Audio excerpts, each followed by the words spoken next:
nitrofurantoin waxay qayb ka tahay group antibiotic oo loo yaqaano nitrofuric antibiotics. daawadan waxay ku timaadaa ayadoo 100 mg ah iyo ayadoo 50 mg ah. markay 50 mg tahay waa daawo capsule ah loona qaato 4 waqti baa la qaataa markay 50 mg tahay.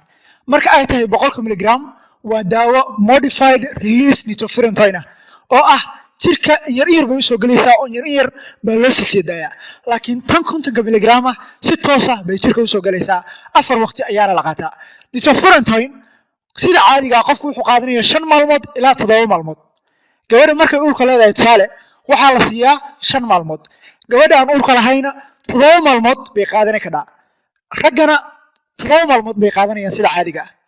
daawadan waxaa lagu daweeyaa acute lower urinary tract infection mise infectionada ku dhaco kaadimareenka hoose. kaadimareenka hoose waxaan ka wadaa the bladder, the urethra ama kaadi haysta iyo tuubooyinka caadiga ee ay kaadida soo maraan. infectionada ku dhaca ayaa lagu daweeyaa. daawadan side effect-ga ay leedahay ama dhibaatooyinka ay leedahay waxaa ka mid ah wax loo yaqaano super infection oo ah daawadan qofka markuu qaato in fangayga oo kale uu jirka ka faa'iideysto oo fangayga uu galo ama bakteeriyaasha kale ee resistant-ga ah inay jirka ka faa'iideystaan oo qofka infection ay ku keenaan.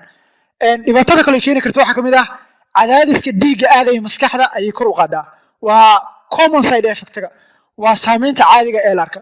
kuwa reeyaga ah oo aan mar walba la arkin maxaa ka mid ah dhibaatooyinka waxaa ka mid ah collapse qofka inuu suuxo oo kale, cyanosis qofka jirkiisa inuu bluish isku bedelo sababtoo ah oxygenka ayaa ku yaraatay. waxyaalaha kale keento waxaa ka mid ah nausea oo labo loss of appetite qofka inuu dareemo onteed la'aan inuu dareemo. sidoo kale daawooyinkan waxaa mamnuuc ka ah in la qaato. yay mamnuuc ka yihiin?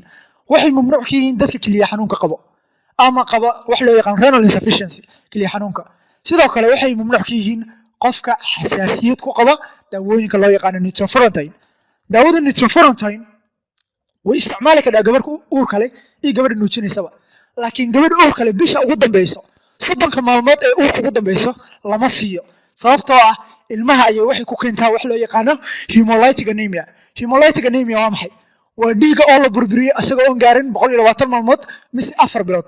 dhiiggii oo waqtigiisa gaarin in la buriyo ama dhiigga cas oo waqtigiisa gaarin in la burburiyo bay keeni kartaa. sidaa darteed 9 bilood ugu dambaysa gabadha lama siiyo. gabadha markay ilmaha nuujinayso oo ay daawada qaadanaysana bisha ugu horeyso waa in lala socdaa macnaha ilmahan koritaankiisa, caafimaadkiisa iyo maaragtay dhiiggiisaba wax walba in lala socdaa.